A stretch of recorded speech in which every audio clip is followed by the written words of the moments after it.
하나님 말씀은 다니엘서 3장 14절에서 35절 말씀입니다.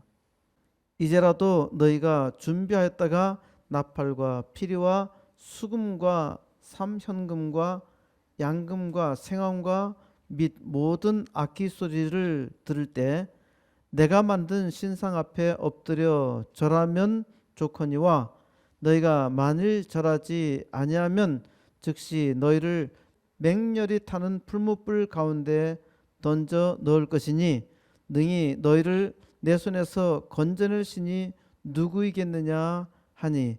아멘.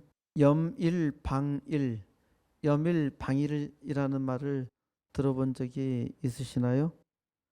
염은 집을 염, 일은 한일, 방은 놓을방, 또 일은 또 하나일입니다. 하나를 집으려면 하나를 놓아야 한다는 말이죠. 하나를 얻으려면 하나를 놓아야 한다는 말입니다. 두 마리 토끼를 잡으려다가 한 마리도 못 잡는다 라는 속담을 떠올 수 있겠지만은 이와는 좀 다른 의미입니다. 한 마리 토끼를 잡으려면은 다른 한 마리는 포기해야 한다는 것입니다. 하나를 선택하면은 다른 하나는 포기해야 한다는 것이죠. 염일방일은 둘 중 하나를 선택해야 하는 양자택일의 문제인 것처럼 생각할 수 있겠지만은 잡고 있는 것 혹은 잡으려고 하는 것을 포기해야 다른 것을 얻을 수 있다는 말입니다. 염일방일은 둘 중 하나를 선택해야 하는 양자택일의 문제가 아니라 더 좋은 것을 얻으려면은 현재 잡고 있는 것을 포기해야 한다는 의미를 품고 있습니다. 염일방일이라는 말은 지금부터 약 1000년 전에 중국 송나라의 대학자이며 정치가였던 사마광의 어렸을 때의 일입니다. 사마광이 7살 때에 친구들과 놀다가 한 아이가 뜰에 있는 큰 물독에 빠졌습니다. 아이들은 달아나 버리고 사마광이 돌로 독을 깨뜨리니까 물이 쏟아져 나와 죽지 않고 살았다 라는 고사가 송나라 해웅이 지은 냉제 야화에 실렸는데 원나라 때의 탈극닥이 쓴 송사에도 나옵니다. 송사는 송나라의 역사를 말합니다. 사마광은 어렸을 때부터 총명하여 배우기를 좋아했고 또 그의 대작인 역사서 자치 통감을 남겼습니다. 어른들은 사다리를 구해서 또 밧줄을 가져와서 아이를 구해야 한다고 생각했지 비싼 독을 깨뜨리는 것은 전혀 생각하지 못했습니다. 독에 빠진 아이를 구하려면 독을 깨뜨리면 아주 쉽지요. 독을 보존하고 아이를 구하려다가는 독은 보존하고 아이는 죽을 수 있겠죠. 독을 깨고 아이를 구하는 일은 아주 쉬워요. 그런데 사람들은 독을 깰 생각을 하지 못합니다. 왜 그런가요? 독을 깨면 안 된다는 생각이 강하게 붙들고 있기 때문입니다. 세상에서 뛰어난 것은 그다지 어렵지 않습니다. 자기를 가둬두고 있는 독을 깨뜨려야 합니다. 사람들은 자기의 독을 깨지 못하는 겁니다. 그러니까 자꾸 독 속에 빠져 들어가요. 성공하지 못하는 사람들의 특징입니다. 자기 독에 갇혀서 빠져나오지 못하는 겁니다. 독을 깨는 것은 아주 쉬운 일이에요. 그러나 절대로 독을 깨지 못합니다. 누군가 그 독을 깨면은 원망합니다. 독 속에 갇혀 사는 것이 안정하다고 생각하죠. 사람들이 정년퇴임하고 나서 가장 많이 하는 것이 식당을 하는데 8-9명은 다 망하고 맙니다. 자기가 하면은 잘 할 줄 알았는데 잘 되지 않는 것이죠. 시설을 아주 잘 만들어 놨어도 잘 되지 않는단 말입니다. 어려워서 그럴까요? 자기의 덕을 깨지 못하기 때문입니다. 풍요로움 속에서 자란 아이들은 대개 독 속에 안주하고자 합니다. 인터넷과 스마트폰은 사람들을 소셜 네트워크에 가두어 버렸습니다. 가상현실, VR, 증강현실, AR, 혼합현실, MR, 가상, 증강, 혼합현실, 전체적으로 가상현실인 것이죠. 가상현실은 사람을 현실 세계에서 떠나게 합니다. 가상현실을 통해서 자동차 운전을 연습할 수 있죠. 또 비행기 조종수를 사고 없이 아주 실감나게 연습할 수 있습니다. 가상현실로 연습하면은 훈련 비용을 절감할 수 있고 또한 다양한 현장 경험을 만드는데 큰 도움이 되기도 합니다. 군사용 증강현실은 전투훈련에 필수로 자리 잡고 있고 앞으로는 운전면허 시험도 아마 가상현실로 대체될 수도 있습니다. 자율주행 자동차가 만들어져서 운행된다 하더라도 책임은 사람이 져야 해요. 그러니까 운전면허는 필수적으로 있어야 하는데 운전면허 시험을 가상현실로 충분히 할 수 있는 그런 때가 올 거란 말입니다. 이렇게 가상현실로 대체되면은 이익이 많은 것처럼 보이지만은 얻는 이익보다 손실 비용이 훨씬 더 클 수도 있습니다. 많은 사람들을 가상 공간으로 집어넣어서 현실 생활의 능력을 빼앗아갈 수 있습니다. 생각해 보십시오. 많은 사람들이 게임에 빠져서 상실한 시간들 그리고 정신, 돈, 손실 이것은 게임으로 얻는 유익에 비해서 어마어마하게 크단 말입니다. 재밌게도 모든 것을 돈으로 계산하는 경제학자도 이런 매몰 비용을 계산하지는 않습니다. 지금은 50대 중반까지 가상 공간에서 홀로 살아가는 사람들이 엄청나게 늘었어요. 50대 중반까지 지금은 침투했단 말입니다. 아마 이런 문제에 대해서 경제 분석과 전망을 잘 관측하면은 노벨 경제학상도 받을 수 있으리라 생각합니다. MBC VR 휴먼 다큐멘터리 너를 만났다가 근래 최고의 시청률을 보였다는데 이게 얼마나 심각한 장난질인지 모를 겁니다. 너를 만났다 본 사람이 있어요? 저도 안 봤어요.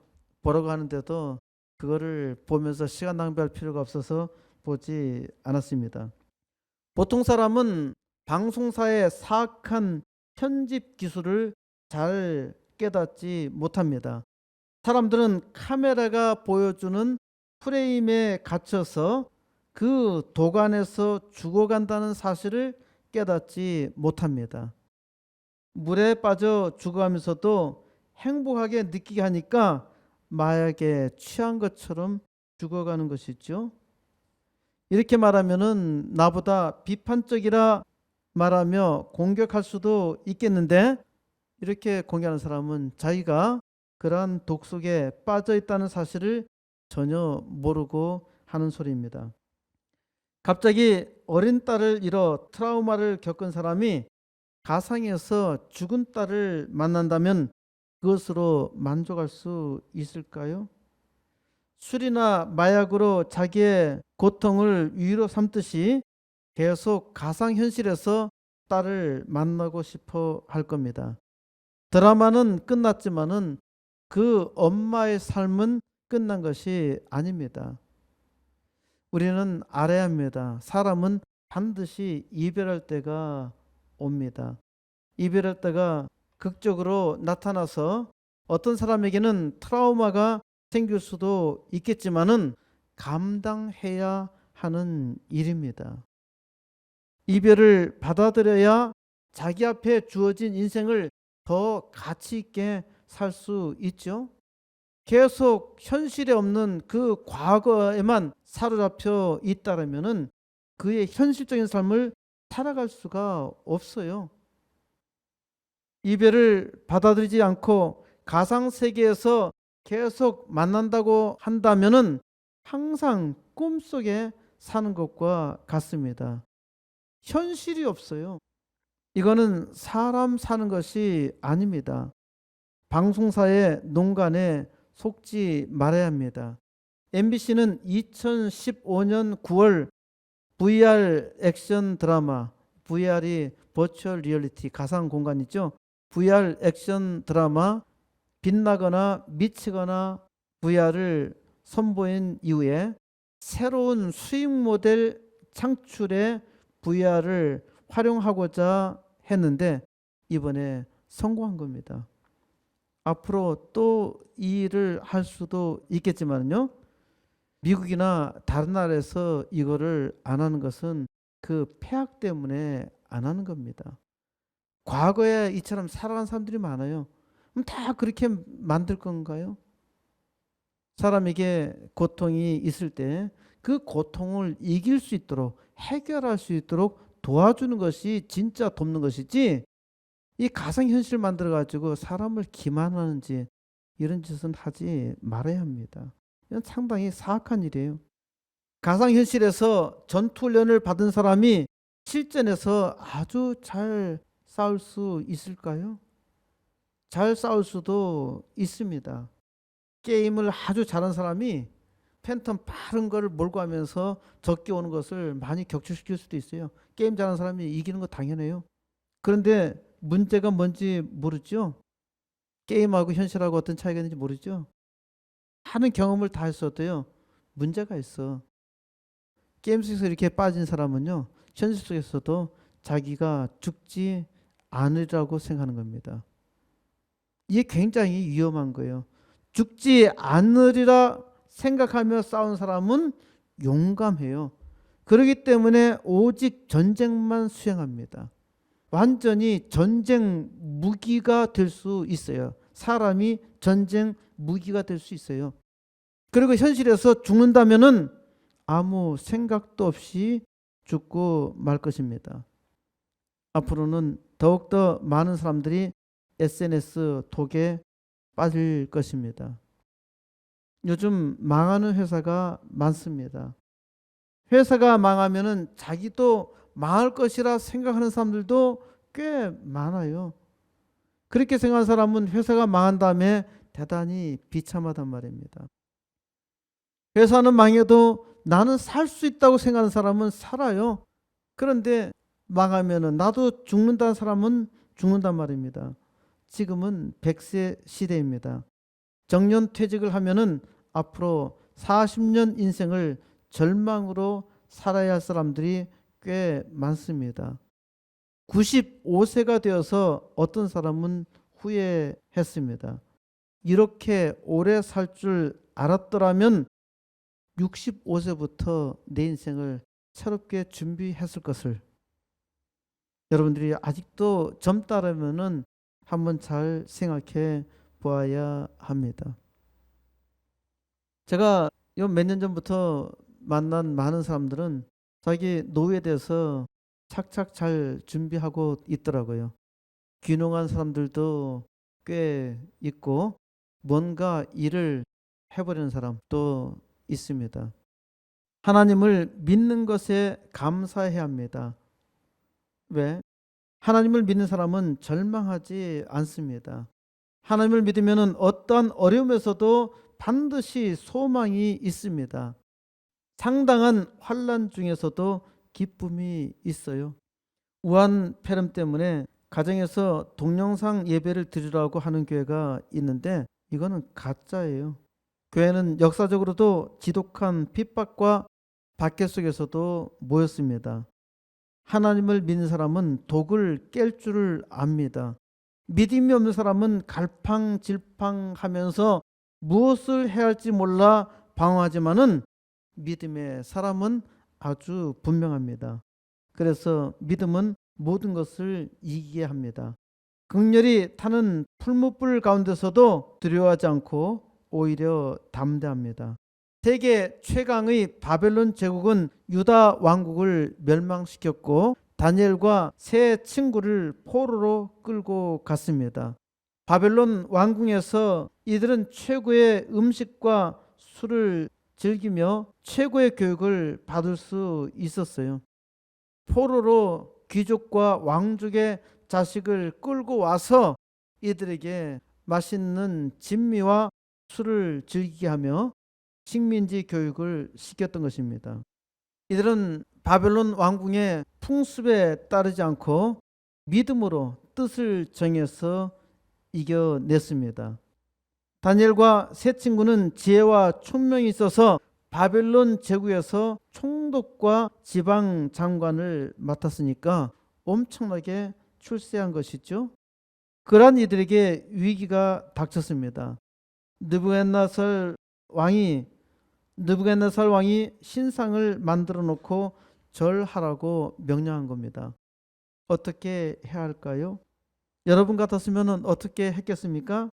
눈치껏 신상에게 절하며 하나님 앞에 죄송한 마음으로 회개하며 살아도 되지 않을까? 꼭 죽음을 무릅쓰고 해야 할 필요는 없잖아. 하나님을 믿는 사람은 이런 생각을 하지 않겠죠. 천만의 말씀입니다. 대부분의 신앙인들은 굴복하거나 타협합니다. 우리는 역사적 신뢰를 많이 가지고 있습니다. 우리나라가 일본 제국주의 침략기에 많은 사람들이 신사참배를 했어요. 우상숭배를 했단 말입니다. 심지어 어떤 사람은 일본 침략자의 꼭두각시가 되어서 사람들을 괴롭혔어요. 지금도 꼭두각시 노릇을 하는 기독교인들이 있단 말입니다. 공산당이나 성평등, 다원주의 이런 것 등등 많은 독이 있어요. 이 독 속에 갇혀가지고 하나님의 뜻을 구한다고 하지만은 자기의 욕심대로 살고 추하고 또 다른 사람들을 악한 길로 끌어가는 사람들도 꽤 있단 말입니다. 하나님의 말씀을 듣는 것 같지만은 잘 듣지도 않아요. 가짜가 너무 많습니다. 가짜가 너무 많아요. 진짜가 별로 없어요. 진짜가 무엇인가요?